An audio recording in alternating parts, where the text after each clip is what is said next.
दूसरा पॉइंट देखिए जो इस क्षेत्र में सांप्रदायिकता की समस्या से जुड़ा हुआ है। वेस्ट यूपी का ये जो मुसलमान है, ये अगर ईस्ट यूपी से तुलना करेंगे तो ये आर्थिक रूप से ज्यादा संपन्न है। इकोनॉमिकली देखा जाए तो ज्यादा संपन्न है। इसका रीजन कुछ तो ऐतिहासिक है, क्योंकि ये मुगल काल का इलाका है। याद होगा कि दिल्ली से आगरा किसका इलाका था? मुगल काल के प्रत्यक्ष नियंत्रण में। तो जाहिर बात है कि यहां मुस्लिम अमीर वर्ग, जमींदार, जागीरदार, मनसबदार क्या थे? ज्यादा थे। वो एक अलग रीजन है, इतिहास में हम पढ़ेंगे तो बताएंगे। पर इसके अलावा भी इस इलाके में जो मुस्लिम हैं, एक तो कृषक हैं, और जाहिर बात है कि जब इस इलाके में हरित क्रांति होगी तो हरित क्रांति का लाभ इनको भी क्या होगा? मिलेगा। दूसरा ये इलाका जो है, ये SME, small and medium enterprises का भी क्या है? केंद्र है। विशेषकर यहां लेदर इंडस्ट्री बहुत इंपॉर्टेंट है। जैसे आगरा हो गया, इस इलाके में लेदर इंडस्ट्री बहुत। आप जानते हैं ब्रज का जो क्षेत्र है वो पशुपालक समाज है, और पशुपालक समाज में सबसे ज्यादा किस चीज का काम होता है?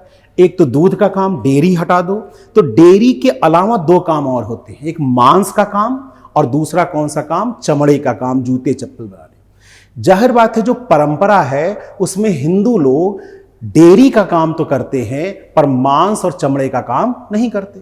और मांस और चमड़े के काम में एकाधिकार किसका हो जाएगा? इस इलाके में एकाधिकार, मोनोपोली किसकी होगी? वो मुस्लिम समुदाय की। इसलिए भारत के सबसे बड़े स्लॉटर हाउस इस इलाके में है।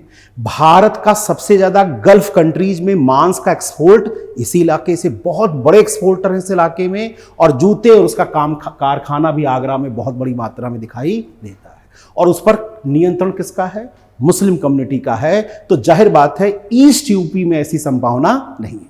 ईस्ट यूपी पढ़ेंगे तो हम बताएंगे क्या। ईस्ट यूपी में क्या है? बनारस से आजमगढ़ की बेल्ट, ये वीविंग का काम करती है, जुलाहे हैं। तो जुलाहों की तुलना आप मांस के एक्सपोर्टर से कभी नहीं कर सकते। तो जाहिर बात है कि यहां पर इस इलाके में ये संपन्नता भी क्या है? बहुत ही ज्यादा है। इसके अलावा इस इलाके में गन्ना उद्योग का मतलब है चीनी उद्योग भी है और खांडसारी उद्योग भी है। आप देखेंगे सहारनपुर में लकड़ी का उद्योग है, बुलंदशहर में पॉटरी का उद्योग है। इन उद्योग धंधों में मुस्लिम आबादी ट्रेडिशनली मुगल काल, सल्तनत काल से ही अपनी भूमिका क्या कर रही है? निभा रही है। तो अलीगढ़ के ताला उद्योग में, फिरोजाबाद के कांच उद्योग में, मुरादाबाद के पीतल उद्योग में इनकी भागीदारी बड़ी मात्रा में देखने को क्या होगी? मिलेगी। तो जाहिर बात है इस इलाके का जो मुस्लिम है वो आर्थिक रूप से ज्यादा संपन्न दिखाई दे।